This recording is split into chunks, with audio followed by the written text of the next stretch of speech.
Que ce soit à New Delhi ou dans les autres villes, les Indiens fêtent déjà la victoire de Narendra Modi. Tous les chiffres ne sont pas officiels, mais le BJP est assuré de rester à la tête du pays pour 5 ans.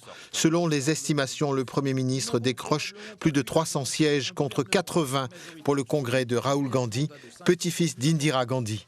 C'était une méga élection avec 900 millions d'électeurs. Ce n'est pas pour rien que l'Inde est qualifiée de la plus grande démocratie du monde.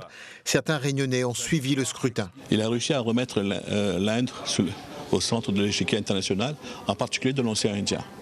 Et ça, c'est le premier point. Et après, par rapport même au Pakistan, par rapport au fait d'avoir été très ferme dans certains conflits avec le Pakistan, il a réussi aussi à montrer qu'il ne se laisse pas faire.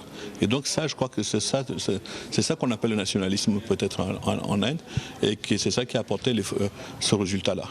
Malgré ces données spectaculaires, tout n'est pas rose en Inde. Le chantre du nationalisme hindou, Narendra Modi, est accusé d'attiser les haines entre les communautés religieuses. Globalement, le système électoral fait la part belle au pouvoir central. C'est ce que regrette cet enseignant originaire de Pondichéry. Je suis un fervent défenseur de la parité et je puis vous dire que 7 États en Inde n'ont qu'un seul représentant, dont Pondichéry, qui est un ex-État français, qui est un grand oublié de ces élections indiennes. Narendra Modi a déjà reçu les félicitations de plusieurs leaders de grands pays. Ces législatives géantes ont duré 1 mois et demi.